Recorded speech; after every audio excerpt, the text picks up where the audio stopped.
déménage si ça ne te plaît pas, a dit mon père, après m'avoir réclamé un loyer, alors que mon frère, lui, vivait gratuitement, sous prétexte qu'il travaillait sur son avenir.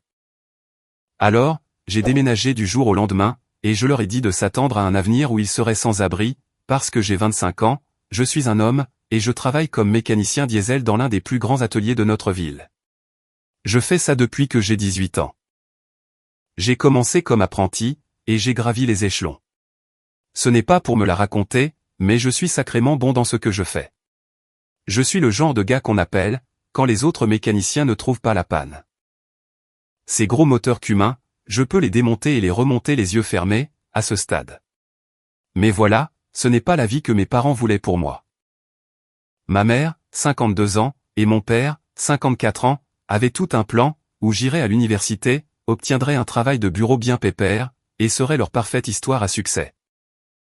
Quand je leur ai dit que j'allais dans une école professionnelle, au lieu de l'université, on aurait dit que je leur annonçais que je devenais un plongeur de benne à ordures professionnel, ou quelque chose du genre. La déception était palpable. Et puis il y a mon jeune frère, Jake, 20 ans. Ce gamin, bon sang. Par où commencer? Imaginez le gamin le plus stéréotypé et pourri gâté de la génération Z que vous puissiez imaginer. Puis, multipliez ça par 10. Ça, c'est Jake. Pendant que je suis dehors à me casser le dos, sous une chaleur de 35 degrés Celsius, à ramper sous des camions, et à rentrer à la maison en ayant l'air d'avoir pris un bain dans l'huile de moteur, ce type vit sa meilleure vie, à jouer aux jeux vidéo, et à se chercher. Le vrai plaisir a commencé quand j'ai eu 21 ans. Je gagnais un salaire décent, à l'époque. Pas l'argent de Jeff Bezos, ou quoi que ce soit, mais assez solide pour avoir mon propre appartement, si je le voulais. Mais mes parents m'ont sorti tout le discours, du style la famille doit rester unie. Stupide que j'étais, j'y ai cru. C'est là qu'ils ont lâché la bombe. Je devais commencer à payer un loyer. 800 € par mois, pour être exact. Bon, je ne suis pas contre le fait de payer un loyer. C'est juste, n'est-ce pas? Je suis un adulte, je gagne de l'argent, je devrais contribuer au foyer. Mais c'est là que ça devient tordu. Jake, lui, ne paie rien. Zéro. Que dalle. Nada. Leur excuse? Il est encore à l'école. Ouais, l'école, ça veut dire suivre 2 cours dans une université communautaire qu'il paie, et qu'il va probablement rater de toute façon, parce qu'il passe plus de temps sur sa PS5, qu'en cours. Laissez-moi vous décrire une journée type chez nous, parce que c'est important pour le contexte. Je suis debout à 5h30, à l'atelier à 7h, je me démène toute la journée, à gérer des délais de folie, des clients en colère, et des moteurs qui pèsent plus lourd que la voiture de mon frère. Pendant ce temps, Jake sort du lit quand ça lui chante. Il va peut-être à son unique cours de la journée, s'il se sent d'humeur ambitieuse, puis il pose ses fesses sur le canapé, pour son marathon de jeux vidéo quotidien. Maman lui prépare son petit déjeuner, son dîner, fait sa lessive, nettoie sa chambre.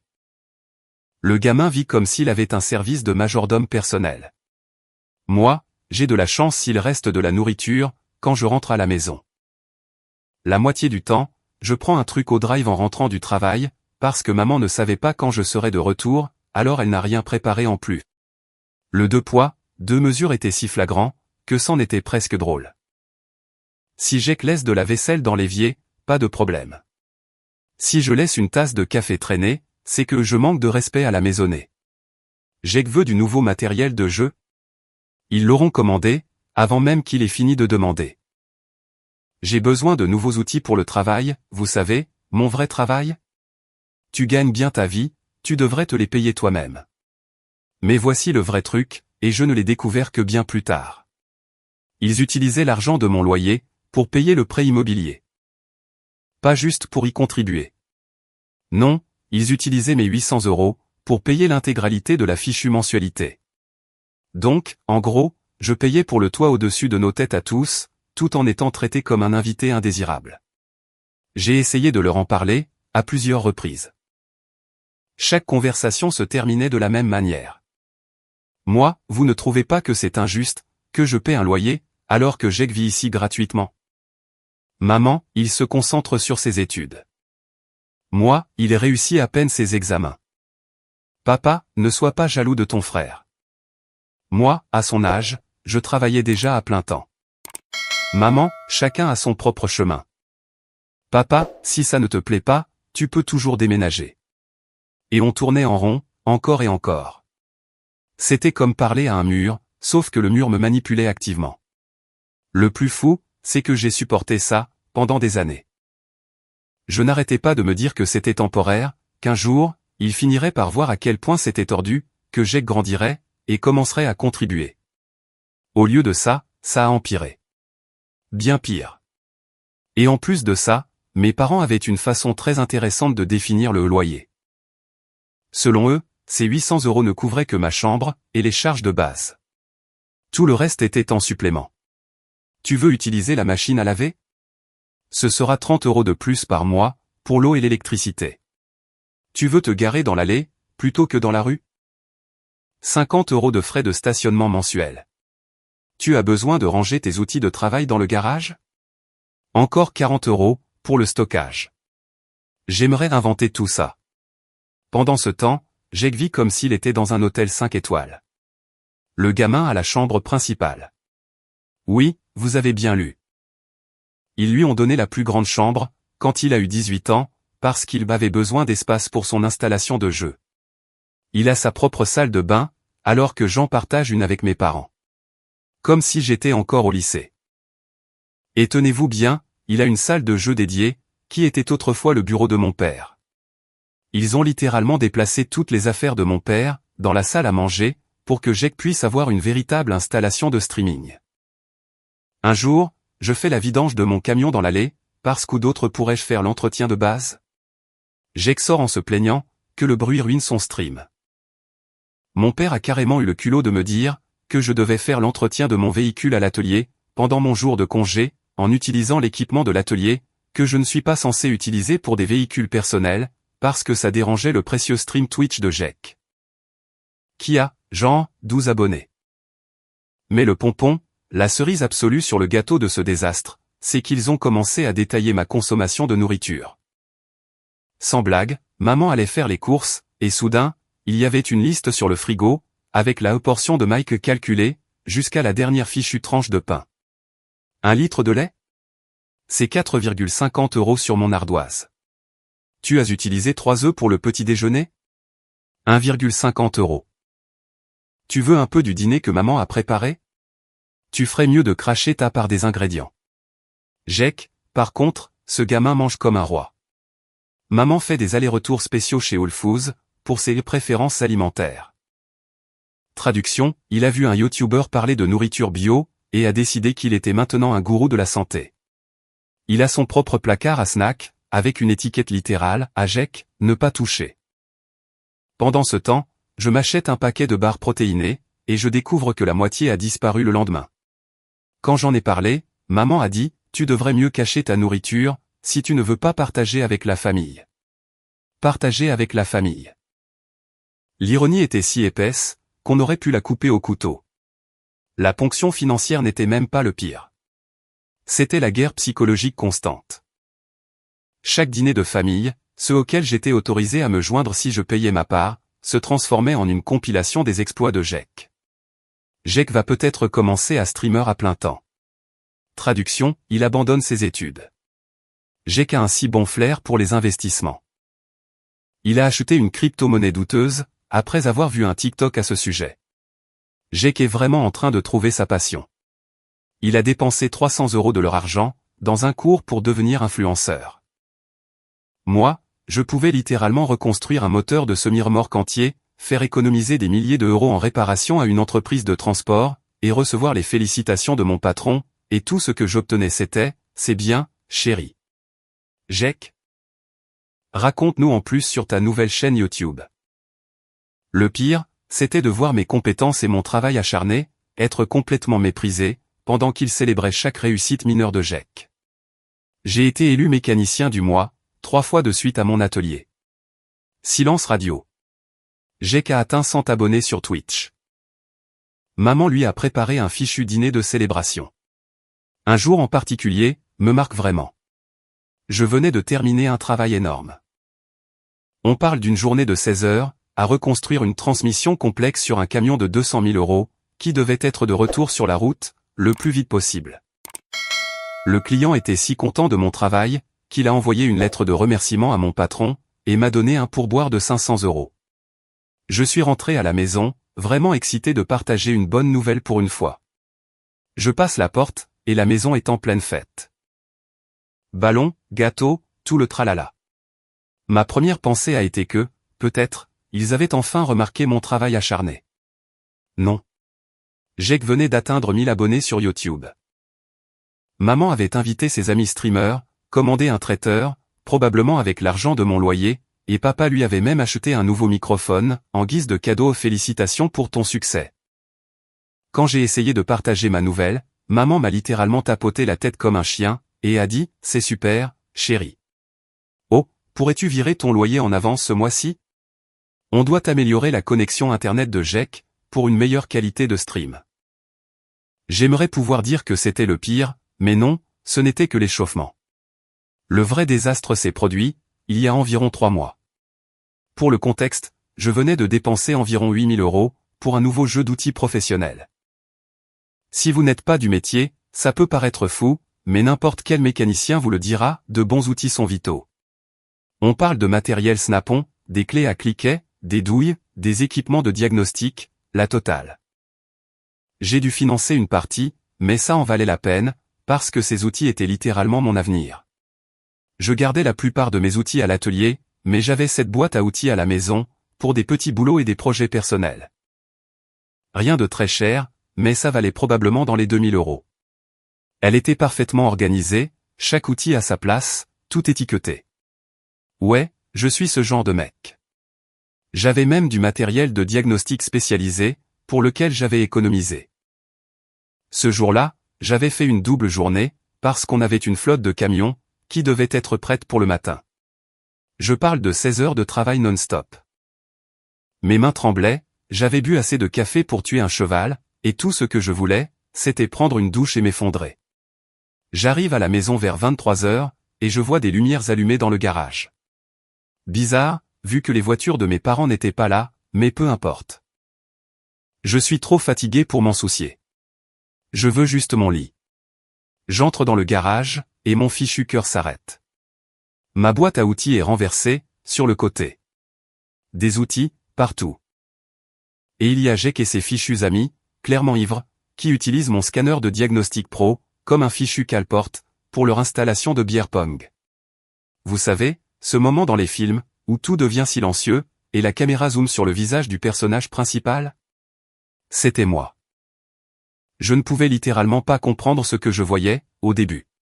Ces idiots ivres, avaient transformé mon garage en leur zone de fête personnelle, et mes outils, mon gagne-pain, étaient leurs accessoires de fête. Yo, Mike, balbutie Jake, comme si tout était parfaitement normal. On avait besoin de place pour la table. J'espère que ça ne te dérange pas, frérot. Déranger. Déranger. Mon scanner de diagnostic à 1200 € sert à maintenir la porte du garage ouverte. Mes jeux de douilles sont éparpillés sur le sol, comme des fichus confettis. Et ma boîte à outils parfaitement organisée, ressemble à un champ de bataille, après le passage d'une tornade. J'ai pété un câble. Pas au point de distribuer des coups de poing, non. Croyez-moi, j'en avais envie. Mais c'était cette colère froide, mortelle, et calme, où votre voix devient très basse. Qu'est-ce que tu as foutu, Jake? Ce déchet d'ADN absolu, se contente de hausser les épaules. Détends-toi, mec. C'est juste des outils. On les remettra en place plus tard. Juste des outils. Je m'approche de mon scanner, et bien sûr, l'écran est fissuré. C'est 1000 €, minimum, qui partent en fumée. Je commence à vérifier mes autres outils. Des douilles manquantes, des cliquets abîmés, des instruments de précision endommagés, ou tout simplement disparus. Et ces idiots ivres, continuent d'essayer de jouer au beer pong autour de moi, comme si de rien n'était. C'est là qu'un des amis de Jake, un crétin en sweat à capuche suprême, trébuche et renverse de la bière, partout sur mon équipement de test électrique. Probablement 500 € de plus, à la poubelle. J'ai attrapé Jake par sa chemise. Pas mon moment le plus glorieux, mais tant pis.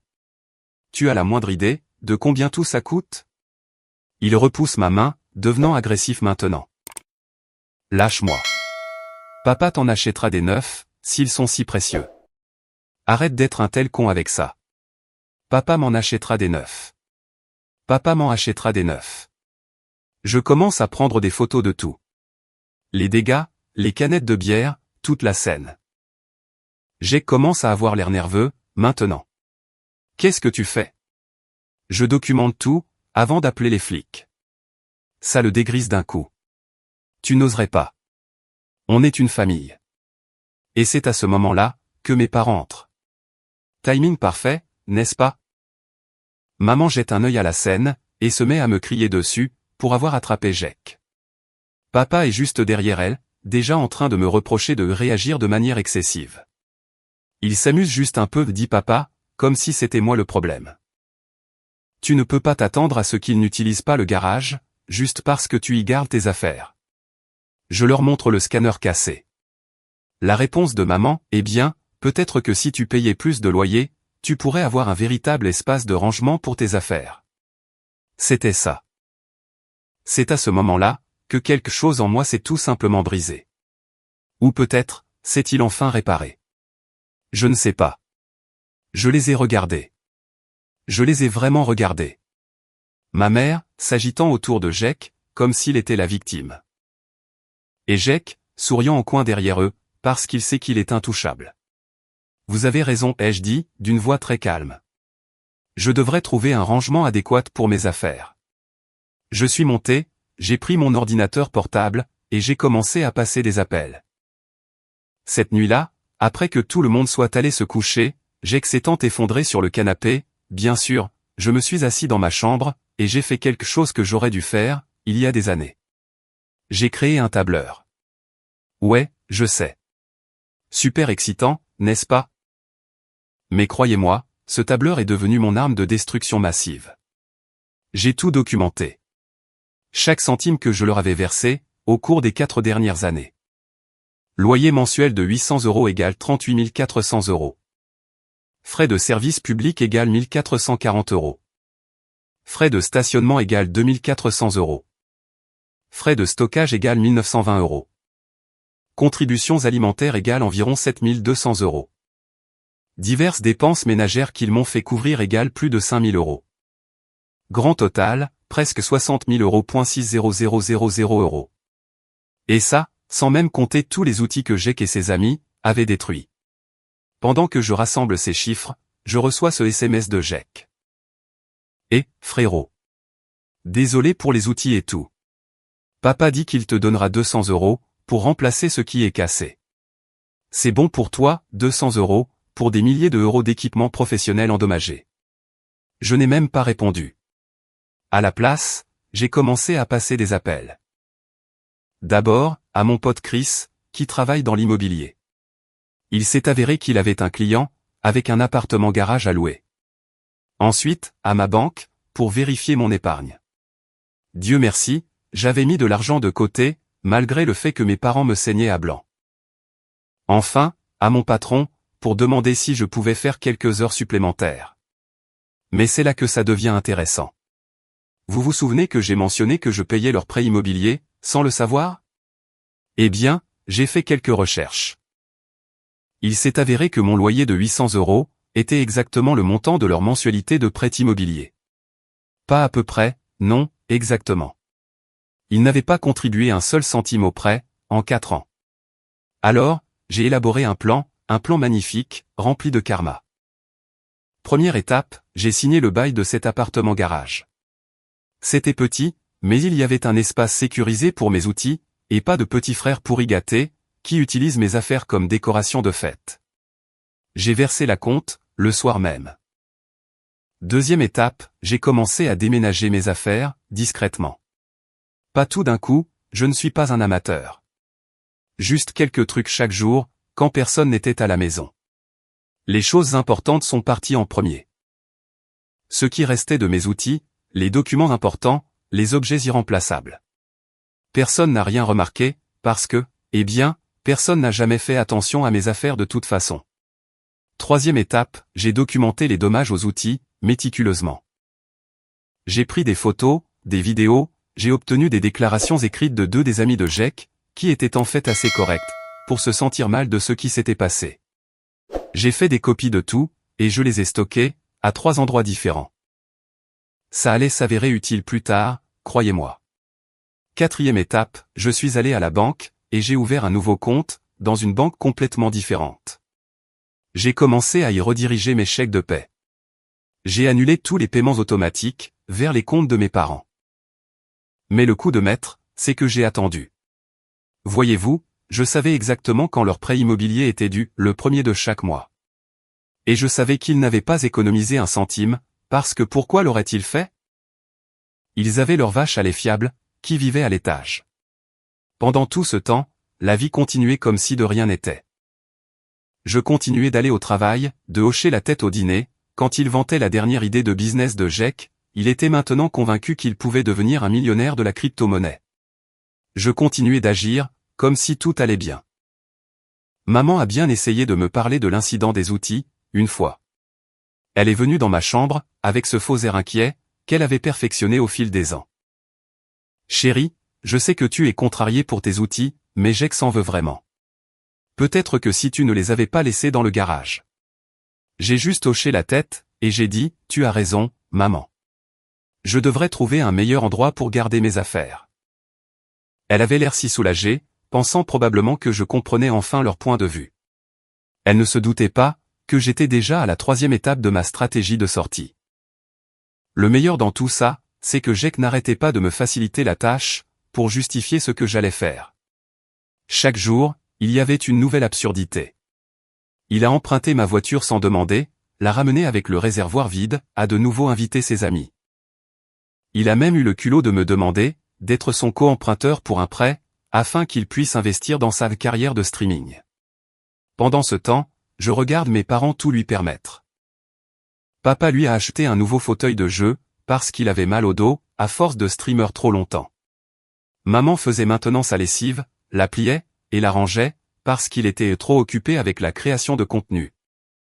Tout ça, pendant que je recevais encore des factures, pour ma part des services publics, et qu'on me disait que je devais contribuer davantage au foyer. Mais voilà le truc avec les gens qui se croient intouchables. Ils ne voient jamais la chute arriver. Et mon Dieu, la chute allait être longue. J'avais ma date de déménagement, entourée sur mon calendrier, le 31 juillet. Pourquoi cette date? Parce que leur prêt immobilier était dû le lendemain. Et le mois d'août allait devenir un mois très intéressant, pour ma chère famille. 31 juillet. J'avais pris ma journée, pour la première fois depuis des mois, et je me suis assuré de me réveiller tôt, genre 5 heures du matin. Pourquoi? Parce que je voulais être parti, avant qu'ils ne puissent essayer de m'arrêter, ou de me faire culpabiliser pour que je reste. J'avais vu assez d'histoires sur Reddit, pour savoir comment ces choses se terminent habituellement. Mon nouvel appartement était déjà prêt. J'avais secrètement déménagé des affaires, pendant des semaines. Il ne restait plus que mon lit, mes vêtements de travail, et quelques cartons de choses diverses. J'avais loué un petit camion UO la veille, et je l'avais garé au coin de la rue, là où ils ne pouvaient pas le voir. Le meilleur dans tout ça, c'est que j'avais programmé mon déménagement, le jour exact où je savais que ça leur ferait le plus mal. Voyez-vous, leur prêt immobilier était dû le 1er, et je savais pertinemment qu'ils n'avaient pas l'argent. Oh, parce que j'avais accidentellement vu l'écran de la banque en ligne de ma mère, la semaine dernière, quand elle me demandait de lui prêter de l'argent, pour le nouveau microphone de streaming de Jake. Leur compte avait moins de 1000 €. Le plan était simple. Sortir mes affaires, laisser ma clé, et faire le mort, jusqu'à l'inévitable effondrement. Mais vous savez ce qu'on dit des plans les mieux préparés. Je suis en train de sortir discrètement mon dernier carton, quand Jake sort de sa chambre en titubant. Mon frère, mesdames et messieurs, enfin réveillé avant midi, uniquement parce qu'il était resté debout toute la nuit, à streamer. Il me regarde le carton, et son cerveau embrumé par la gueule de bois, met une bonne minute à comprendre ce qu'il voit. Qu'est-ce que tu fous?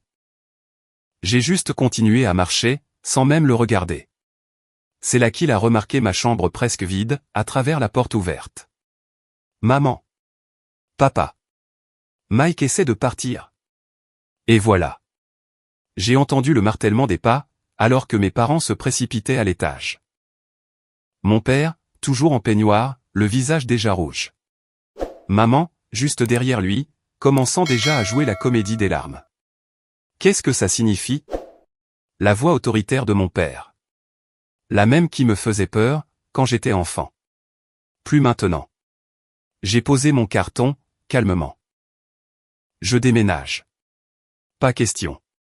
Tu ne peux pas partir comme ça. Et tes responsabilités envers cette famille. J'ai sorti mon téléphone, j'ai ouvert mon tableur. Vous voulez dire, ces responsabilités-ci? J'ai commencé à lire les chiffres.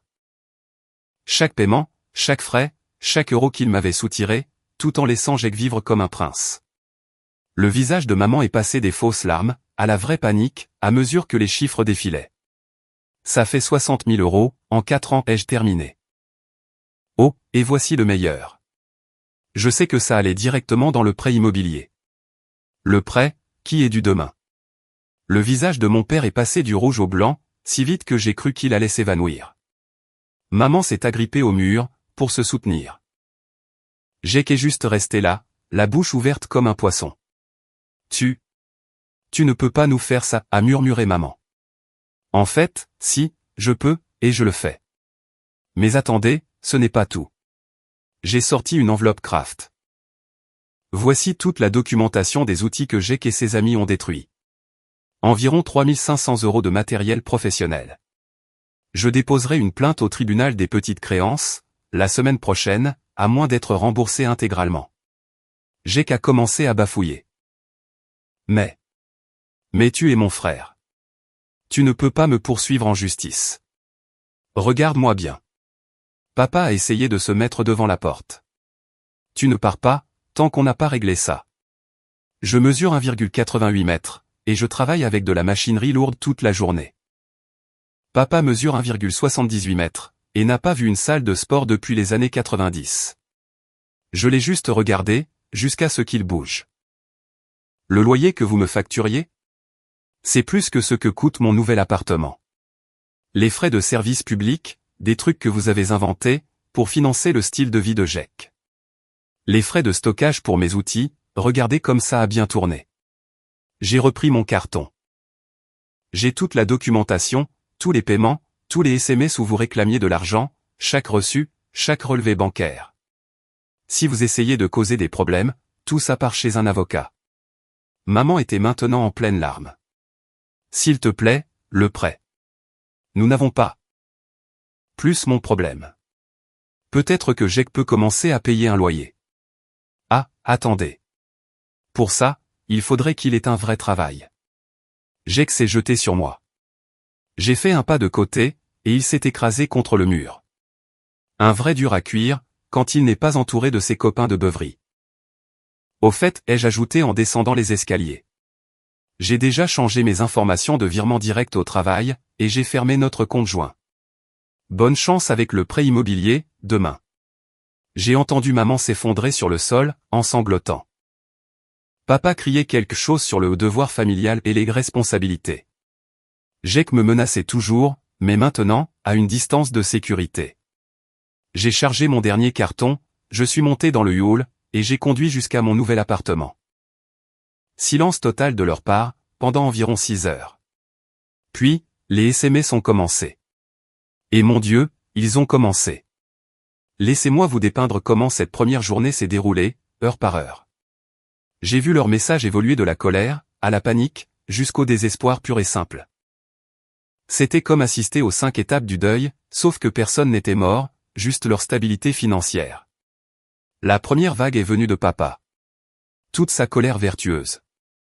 8h15, reviens ici, tout de suite. 8h20, tu fais une énorme erreur. 8h45, aucun fils à moi n'agit de cette façon. 9h, réponds à ton téléphone. Jake, montrant sa maturité habituelle. 12h15, t'es mort quand je te trouverai. 12h20, j'espère que t'es content, d'avoir brisé la famille. Je n'ai répondu à aucun d'entre eux. J'ai juste gardé des captures d'écran de tout, pour mes dossiers. Mais vers 15h, c'est là que la réalité a commencé à les frapper. Le paiement du prêt était dû le lendemain, et ils avaient enfin vérifié leur compte en banque. Même Jake a commencé à réaliser que les choses étaient sérieuses. 19h, allez, mec. Ne fais pas ça. 19h30, je te rembourserai pour les outils. 20h, maman et papa paniquent. 20h30, ce n'est plus drôle, maintenant.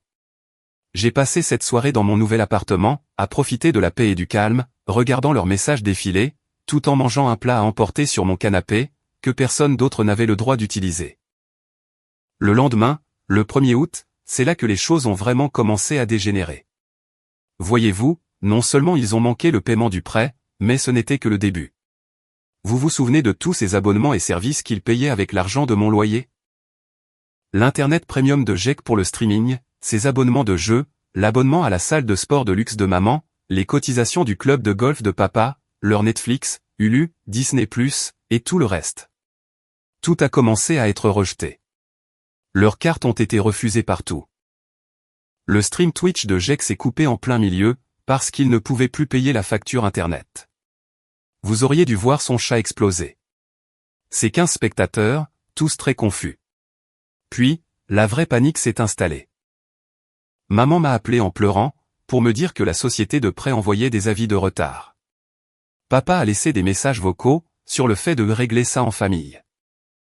Les messages de Jake sont devenus de plus en plus désespérés, à mesure que son installation de streaming s'effondrait, pièce par pièce. Mais voici le meilleur. Ils ont commencé à se retourner les uns contre les autres. Par l'intermédiaire de mon cousin, le seul membre de la famille à qui je parlais encore, j'ai entendu parler des disputes épiques. Papa reprochant à maman de ne pas avoir économisé d'argent.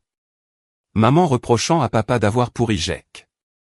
Jake leur reprochant de ne pas avoir de plan de secours. Tout le monde me reprochant d'être égoïste. La cerise sur le gâteau. Jake a dû trouver un vrai travail. Genre, un vrai travail, au Walmart du coin.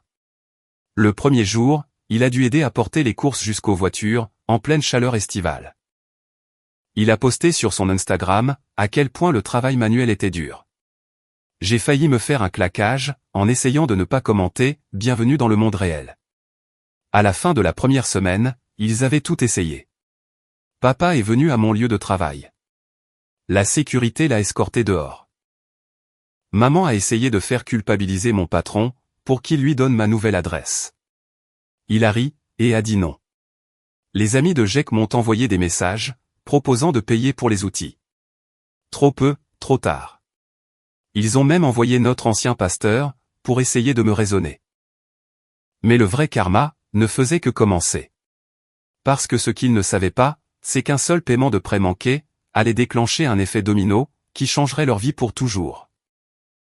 Leur petit monde confortable, où Jake était roi, et où j'étais le distributeur de billets, était sur le point de s'effondrer, et durement. Voyez-vous, mes parents vivaient bien au-dessus de leurs moyens depuis des années, utilisant l'argent de mon loyer pour maintenir leur style de vie, et financer les rêves de célébrités sur Internet de Jake. Sans mes 800 € mensuels, tout leur budget est parti en fumée. D'abord, la société de prêt a commencé à appeler, puis les compagnies de cartes de crédit, puis les services publics. Il s'est avéré qu'ils payaient tout sur le fil du rasoir, et un seul paiement manqué a suffi, à tout faire s'écrouler. Mais laissez-moi vous détailler comment tout cela s'est déroulé, parce que la réaction de chaque membre de la famille était inestimable. Commençons par Jake. Le parcours de mon précieux frère, de future star de Twitch à la dure réalité, était une pure merveille. Première semaine chez Walmart, il s'est fait réprimander, pour être sur son téléphone pendant ses heures de travail. Deuxième semaine, il a pété un câble, parce qu'un client lui a manqué de respect, en lui demandant de l'aide pour charger des courses, sous la pluie. À la troisième semaine, il suppliait ses abonnés de streaming, de lui faire des dons. Il a récolté 2,47 €. La coupure d'Internet, a été le dernier clou dans le cercueil de sa carrière d'influenceur. Son dernier stream, c'était lui, littéralement en train de pleurer, sur à quel point la vie est injuste, pendant que la qualité de la vidéo ne cessait de chuter, jusqu'à devenir noire. Ses 12 spectateurs ont été très solidaires, cependant. Ils ont spammé F dans le chat. La dépression de maman a été plus progressive. D'abord, elle a dû annuler son abonnement à la salle de sport de luxe. Puis, ses rendez-vous hebdomadaires chez le coiffeur. Puis, ses soins essentiels Beau Spa. Elle a essayé de trouver un travail, pour la première fois en 15 ans. Il s'avère que facilitatrice professionnelle n'est pas une compétence très recherchée sur LinkedIn. Elle a fini par travailler dans le même Walmart que Jake. Horaires différents. L'ironie de les voir tous les deux, porter ces gilets bleus, après des années à mépriser les travailleurs du commerce de détail. C'était la perfection. L'ego de papa a pris le plus gros coup. Il avait toujours joué le rôle du pourvoyeur de famille prospère, même si c'était moi, qui pourvoyais réellement. Quand il a dû vendre ses clubs de golf, pour faire un paiement partiel du prêt, quelque chose en lui s'est brisé. Ses copains du country club ont cessé de l'inviter à leurs parties hebdomadaires. Il s'avère que l'amitié ne va pas plus loin que votre portefeuille, dans ces cercles. La semaine dernière, ils ont finalement dû mettre la maison en vente. Ils emménagent dans un appartement de 2 chambres le mois prochain, tous les 3. Jake est furieux, parce qu'il doit partager une chambre avec papa. Maman est dévastée, parce que l'appartement n'a pas un espace de réception adéquat pour son club de lecture, pour lequel elle n'a de toute façon plus les moyens d'acheter des livres. Quoi qu'il en soit, la vraie cerise sur le gâteau, j'ai eu une promotion au travail. Poste de mécanicien en chef, augmentation de salaire significative, et camion de fonction. Quand la nouvelle leur est parvenue, ils ont essayé de me recontacter, avec une proposition commerciale. Apparemment, ils voulaient investir dans mon succès, en emménageant avec moi, pour que nous puissions mettre nos ressources en commun, en famille. Je leur ai répondu avec une capture d'écran de leur relevé de prêt, montrant comment ils m'avaient exploité pendant des années, et je leur ai dit de perdre mon numéro. Alors, me voilà, assis dans mon appartement payé, toutes mes factures à jour, mes outils rangés en toute sécurité dans mon propre garage, à regarder ma famille apprendre des leçons très coûteuses, sur les conséquences. Jake est toujours chez Walmart, maintenant en compétition de 3 mois avec maman, pour le titre d'employé du mois. Aucun des deux n'a encore gagné. Papa livre des pizzas le soir, et moi, je m'apprête à prendre 2 semaines de vacances, avec l'argent que j'ai économisé depuis que j'ai arrêté mes contributions familiales. La vie est drôle, parfois. Pendant des années, ils m'ont traité comme un distributeur de billets, un serviteur, un plan de secours. Maintenant, ils apprennent à la dure, qu'on ne peut pas traiter les gens comme des moins que rien, et s'attendre à ce qu'ils continuent de financer votre style de vie. À tous ceux qui ont suivi cette saga, merci pour votre soutien. Puisque les gens posent des questions sur les outils. Oui, j'ai bien déposé une plainte au tribunal des petites créances. L'audience a lieu le mois prochain. J'ai toute la documentation, les photos, et même les déclarations des amis de Jake. Ça devrait être intéressant. Bon sang, ça a vraiment explosé. Merci pour toutes les récompenses. Et non, je ne les aiderai pas à se remettre sur pied. Ils peuvent marcher par eux-mêmes, pour une fois. Je viens d'avoir des nouvelles de mon cousin. Ils organisent une réunion de famille, pour discuter de la mise en commun de leurs ressources, afin de survivre dans l'appartement. Apparemment, ils s'attendent à ce que Jake contribue à 1/3 du loyer. Le même Jake, qui s'est porté malade au Walmart, 3 fois la semaine dernière, parce que le streaming est son vrai travail.